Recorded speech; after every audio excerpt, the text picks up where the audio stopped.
जल कुकड़ी बहन। श्रेया और नीलम दोनों बहन के ससुराल वाले किसी की शादी में आए हुए हैं। आंटी जी नमस्ते, कैसी हैं आप? हाँ बेटा ठीक हूँ, और तुम बताओ तुम कैसी हो? आंटी जी मैं भी बहुत बढ़िया हूँ। जीजू बहुत बिजी रहते हैं ना आप तो? हाँ साली जी क्या करे, मेरा काम ही ऐसा है कि फुर्सत नहीं मिलती। अरे तुम्हारी बहन भी बस मुझसे यही शिकायत करती रहती है कि मैं उसे समय नहीं देता। नहीं तो क्या श्रेया, पूछ मत, इनके पास ना बिल्कुल टाइम नहीं रहता।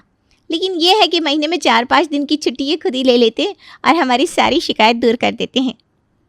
हाँ भाई, अपने फैमिली को भी टाइम देना चाहिए। हाँ अच्छा चलिए, अब हम सब खाना खा लेते हैं, टाइम काफ़ी हो गया है। जी बिल्कुल। इसके बाद दोनों बहनों के परिवार वाले खाना खाने लगते हैं। तभी श्रेया के पास उसकी कुछ सहेलियाँ आती हैं। अरे श्रेया तो कहाँ थी? तब से हम तुझे ढूंढ रहे हैं। अरे यार, जब से मेरी शादी हुई है ना तब से मेरे ऊपर बहुत सारी जिम्मेदारियां आ गई हैं। सासू माँ और ससुर जी भी आए ना, अगर मैं उन्हें छोड़कर इधर उधर चली जाती तो दोनों मुझे लंबा लेक्चर देते। हाँ यार वो तो है। अच्छा हुआ कि हम लोग सब अभी भी अनमैरिड है। भाई हम दोनों तो देर से शादी करेंगे, क्यों नहीं ना? हाँ यार, मैं तो अभी 3-4 साल और लूँगी। अरे लेकिन ज़्यादा देर में शादी करना भी ठीक नहीं है। अरे सबकी अपनी अपनी सोच है। अच्छा ये छोड़, तेरे हस्बैंड तो बड़े हैंडसम लग रहे यार। आसमानी रंग की शर्ट उनके ऊपर क्या लग रही है?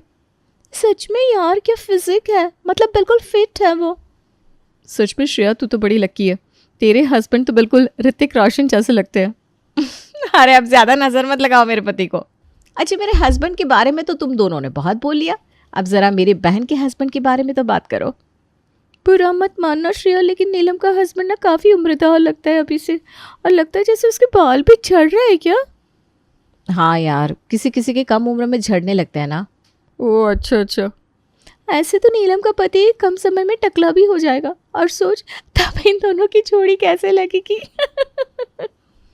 इस तरह से दोनों सहेलियां श्रेया की छोटी बहन नीलम के पति का मजाक उड़ाने लगती है, लेकिन श्रेया को ये सब अच्छा लगता है। इसके कुछ दिन बाद जब नीलम अपने बेटे छोटू को लेकर उसके घर आती है। ये छोटू ने कितने अच्छे कपड़े पहने हैं, दिखने में तो काफ़ी महंगे लग रहे हैं। अरे दीदी क्या सोचने लगी आप? अरे कुछ नहीं, तू ये बता क्या खाएगी, अभी बना देती हूँ, और छोटू से पूछ क्या खाएगा। अरे नहीं, इसे कुछ नहीं पूछना, वरना ये तो पास्ता और पता नहीं क्या क्या मांगने लगेगा। अरे बस अभी हम दोनों घर से नाश्ता करके ही आए, वैसे भी आपको कितना काम रहता है, ऐसे में मैं आपको परेशान करना नहीं चाहती दीदी। आप यहाँ बैठो ना, थोड़ी देर बात करो मुझसे बस। अच्छा ठीक है पापा। अच्छा दीदी ये लीजिए, छोटू के बर्थडे का इनविटेशन कार्ड। वाह, कार्ड तो बहुत सुंदर है। हाँ दीदी, बर्थडे का सारा मैनेजमेंट मेरे हस्बैंड ने ही करवाया है। उनके पास ज़्यादा टाइम नहीं होता, लेकिन फिर भी वो अपने बच्चे के लिए जैसे तैसे करके टाइम निकाल लेते हैं। ओह ये तो बहुत ही अच्छी बात है। अच्छा तुम लोगों ने कहीं घूमने का प्लान किया है क्या? हाँ दीदी, मैं ना आपको बताना ही भूल गई थी, हम लोग अगले महीने मनाली जा रहे हैं और उसके 3 महीने बाद लंदन। क्या लंदन जा रहे हो तुम लोग? हाँ दीदी, लंदन के लिए ना मैं बहुत एक्साइटेड हूँ, मैंने तो वहाँ जाने के लिए शॉपिंग भी स्टार्ट कर दी है। नीलम अपना फ़ोन निकालती है और श्रेया को अपने फ़ोन में उन सारे महंगे महंगे सामान को दिखाने लगती है जो उसे खरीदने हैं। क्या हुआ दीदी, क्या सोचने लगी आप? अरे कुछ बोलिए ना, तब से मैं ही बोले जा रही हूँ। कुछ नहीं, हम लोग भी ना 4-5 महीने बाद पेरिस जाने का सोच रहे हैं। ओह वाह दीदी, ये तो बहुत अच्छी बात है, लंदन की ट्रिप के बाद मैं भी इनसे पेरिस जाने की बात कहूँगी। अच्छा। दोनों बहनें काफ़ी देर तक ऐसे ही बातचीत करती रहती हैं। इसके कुछ देर बाद जब नीलम चली जाती है, आज मुझे बेफालतू में अपनी छोटी बहन के सामने झूठ बोलना पड़ा।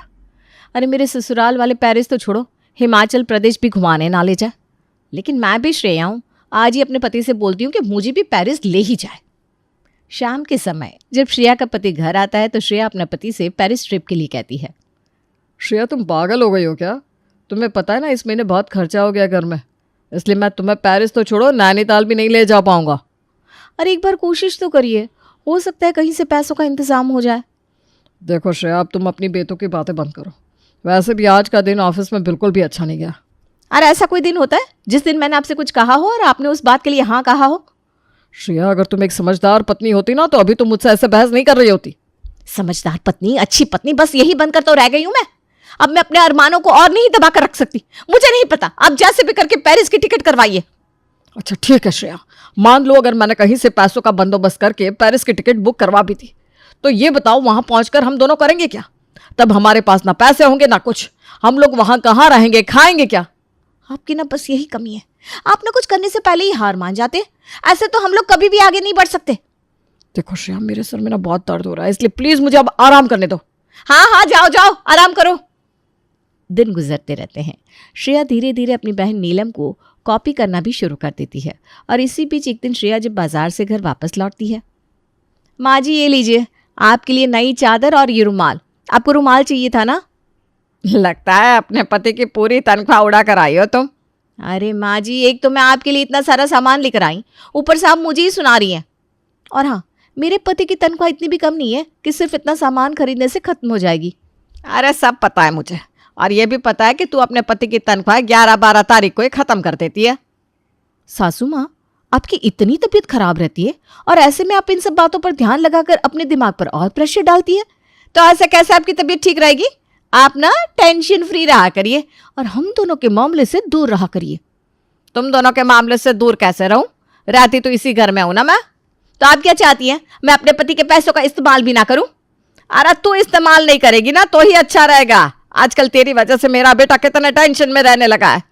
अरे कोई टेंशन वेंशन में नहीं रहते वो, उल्टा वो आपकी बातों को सुनकर टेंशन लेते, क्योंकि आप दिन भर कान जो भरती रहती है उनके। उसे कान भरना नहीं कहते, उसे सच्चाई बताना कहते हैं। हाँ, जैसे आप तो कोई सच्चाई की मूर्त है ना। और ये दिन भर मैं आपकी और ससुर जी की सेवा करती हूँ, घर का पूरा काम करती हूँ और तो और बाहर का काम भी संभालती हूँ, लेकिन वो आपको नहीं दिखाई देता। लेकिन अगर बस मैंने थोड़ी सी शॉपिंग कर ली तो वो आपको बराबर दिखाई देगा। माँ जी, कृपया कृपया आप अपने काम से काम रखिए और मेरे मामलों में दखलंदाजी करना बंद करिए। बदतमीज कहीं की। श्रेया कमरे के अंदर चली जाती है। शाम के समय श्रेया का पति घर आता है तो श्रेया की सासू माँ उसके पति के कान भरती है।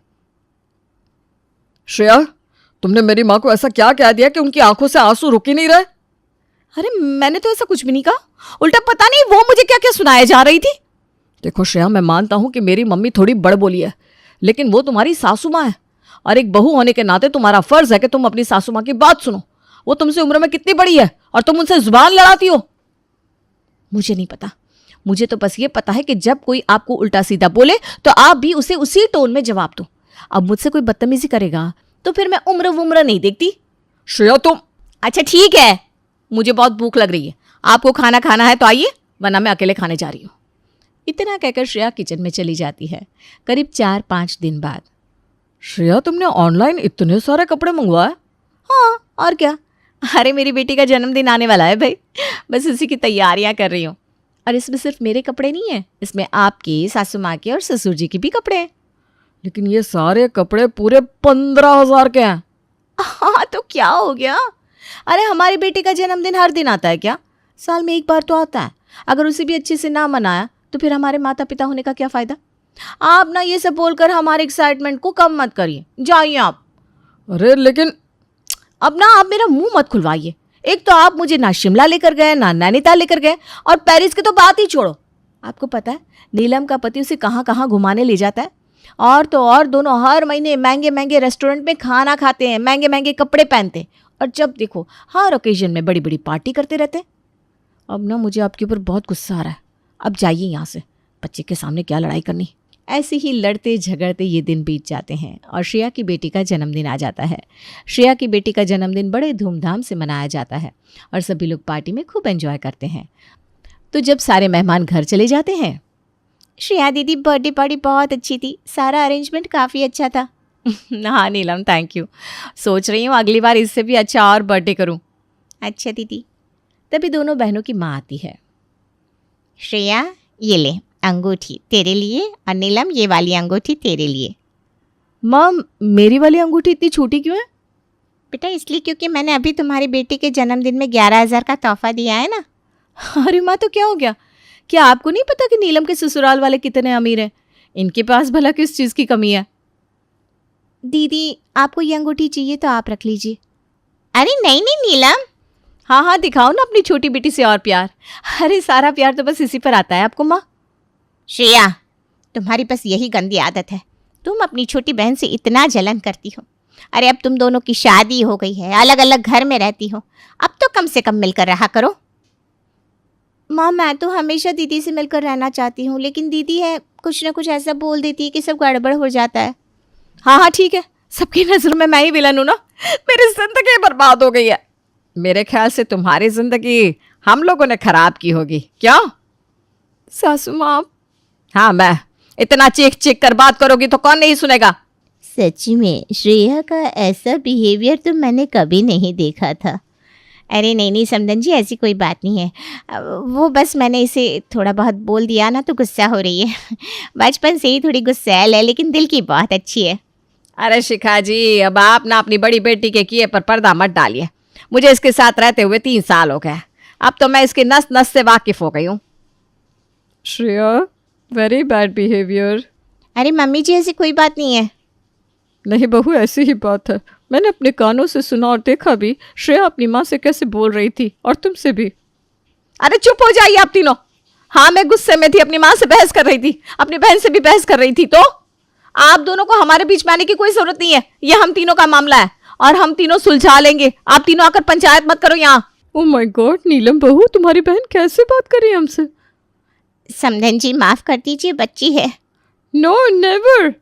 चलिए कल्पना जी यहाँ से। इसके कुछ दिन बाद जब नीलम की सासू माँ श्रेया के ससुराल आती है। अच्छा मंदिरा जी, आप कभी क्रूज़ पर चढ़ी हैं? ओह माय गॉड, मुझे ना समंदर बहुत पसंद है और मुझे क्रूज़ पर जाना भी बहुत पसंद है। वहाँ मेरे देवर की बेटी की शादी भी हुई थी।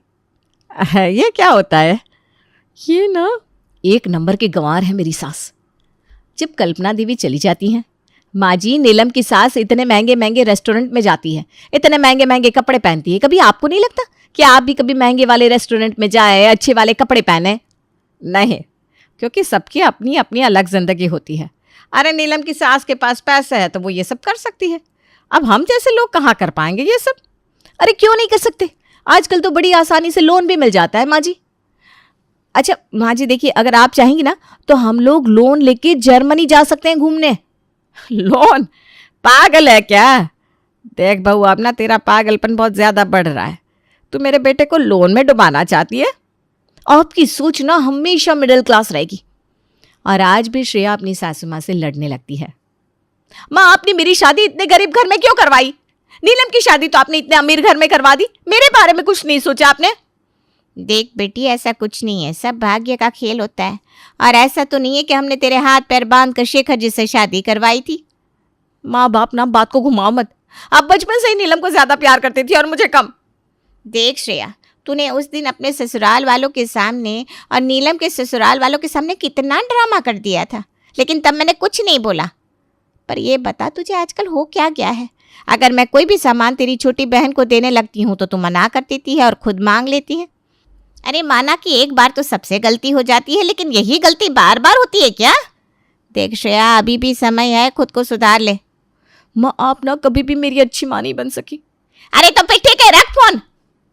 श्रेया आज अपनी माँ को न जाने क्या क्या बोल देती है, जिससे उसकी माँ को बहुत बुरा लगता है। वहीं इसके तुरंत बाद श्रेया अपनी बहन नीलम को फ़ोन लगाती है। क्या बात है, आजकल बड़ा सोशल मीडिया यूज़ करने लगी हो? अपने हस्बैंड के साथ, अपनी सासू माँ के साथ खूब फोटो डालती हो। ये सब तो मुझे जलाने के लिए करती हो ना? सच बताऊं दीदी, तो ना तो मुझे आपको जलाने के लिए कुछ करने की कभी ज़रूरत पड़ी, ना मैंने कभी कुछ किया। आप तो अपने मन में ही मनगढ़ंत बातें बना बनाकर खुद ही मुझको अपना दुश्मन समझ बैठी हो। अब तो मुझे शर्म आती है अपू दीदी बोलते हुए। तुझे ना छोड़ूंगी नहीं मैं। नीलम भी गुस्से में फ़ोन काट देती है। अगले दिन, बहू ये सामान पैक करके कहाँ जा रही हो? हाँ मैं बस आपके पास आने ही वाली थी। मैं 7 दिन के लिए अपनी फ्रेंड के साथ ट्रिप पर जा रही हूँ। आप महक को देख लीजिएगा और हाँ, इसे टाइम पर शाम को दूध देना मत भूलिएगा। हैं? मैं क्या तेरी नौकरानी हूँ जो मुझे ऐसे ऑर्डर दे रही है? अगर तू चली जाएगी तो तेरी बेटी को स्कूल लेने और छोड़ने कौन जाएगा? क्यों, आपकी हड्डियों में दम नहीं है क्या? अपनी नादिन के लिए इतना नहीं कर सकती आप? बस अब बहुत हो गया, तमीज से बात करो। सास है ये तुम्हारी, मैं कुछ नहीं बोलता इसका ये मतलब नहीं कि तुम जो मन में आए बोलती जाओगी। देखिए मुझे ना अपना मूड फ्रेश करने के लिए ट्रिप पर जाना है, इसलिए आप दोनों मुझे अपनी शक्ल मत दिखाइए और साइड हो जाइए। अब मैं भी देखती हूँ तो कैसे जाती है बाहर। अरे हटिए सामने से। मम्मा रुको ना मम्मा। बहू, दोनों सास बहू भिड़ जाती है। श्रेया दरवाजे से बाहर जाने की कोशिश करती है, उसकी सास मंदिरा देवी उसे रोकने लगती है। तभी श्रेया को बहुत गुस्सा आता है और वो अपनी सास को धक्का दे देती है। वो तो अच्छा होता है कि शेखर सही समय पर आ जाता है और अपनी माँ को पकड़ लेता है। श्रेया, मैं तुमसे प्यार करता हूँ, इसलिए मैंने तुम्हारी सारी गलतियों को नजरअंदाज किया, लेकिन अब और नहीं। अब भी क्या, अभी निकल जाओ मेरे घर से। अरे! शेखर अपनी पत्नी का हाथ पकड़ता है और उसे घर की दहलीज से बाहर कर देता है। वहीं श्रेया को यकीन नहीं होता कि आखिर ये सब क्या हो गया। वो तो बस रोती रह जाती है।